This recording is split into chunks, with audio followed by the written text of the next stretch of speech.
భద్రకాళి అమ్మవారి పాదాల చెంత ఉన్నది ఇంత గొంతు దర్శనం చేసుకోవడం జరిగింది. ఈరోజు నేను పూర్తిగా వరంగల్ రైల్వే స్టేషన్ ప్రారంభించినప్పుడు ఆ రోజు నేను రాలేకపోయాను. కాబట్టి ఆ రైల్వే స్టేషన్ డెవలప్మెంట్ ఏ రకంగా జరిగిందనేటువంటిది ఒకసారి పరిశీలించాను. అదేవిధంగా వరంగల్లో మెగా టెక్స్టైల్ పార్క్, వరంగల్ ఏర్పాటు చేయబోతున్నటువంటి ఎయిర్పోర్టు,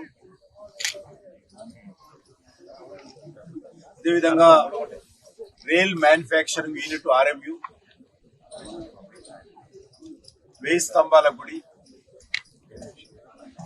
రెనోవేషన్ సంబంధించి, జాతీయ రహదారులకు సంబంధించి ఈ ప్రాంతంలో జరుగుతున్నటువంటి అభివృద్ధి కార్యక్రమాల పట్ల, అదేవిధంగా కేంద్ర ప్రభుత్వం యొక్క వరంగల్ హన్మకొండ పట్టణంలో మంజూరు చేసినటువంటి స్మార్ట్ సిటీ కానీ, హెరిటేజ్ సిటీ కానీ, వీటన్నిటి పట్ల రివ్యూ చేయడానికి ఈరోజు రావడం జరిగింది. ఉదయమే నేను 5 గంటలకు హైదరాబాద్ నుంచి వందే భారత్ ట్రైన్ లో రావడం జరిగింది. ఈరోజు సంబంధించినటువంటి అధికారులు కూడా, కేంద్ర ప్రభుత్వ అధికారులు కూడా నాతో పాటు వచ్చారు. South central railway general manager కూడా వస్తా ఉన్నారు. మిగతా టెక్స్టైల్ పార్క్ సంబంధించి కానీ,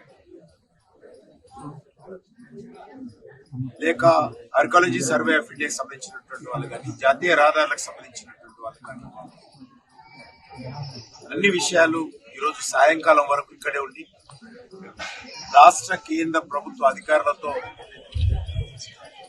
వాటన్నిటిని సమీక్ష చేయాలని చెప్పి ఈరోజు నిర్ణయం తీసుకొని రావడం జరిగింది.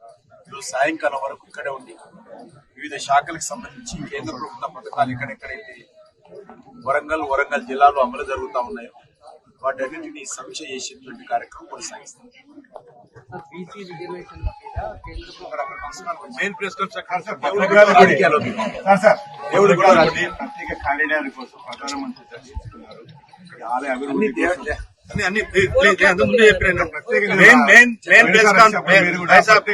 ఇప్పిస్తా ఉన్నారు. మనకు కొన్ని రామపురం నడుస్తా ఉంది, భద్రాచలం నడుస్తా ఉంది, అదేవిధంగా మనకు 1000 స్తంభాలు కూడా జరుగుతూ ఉంది. ఇవన్నీ జరుగుతూ ఉన్నాయి. చరిత్ర సృష్టించినోడు ఇప్పుడు ఆ చరిత్రని తిరగరాయబోతున్నాడు.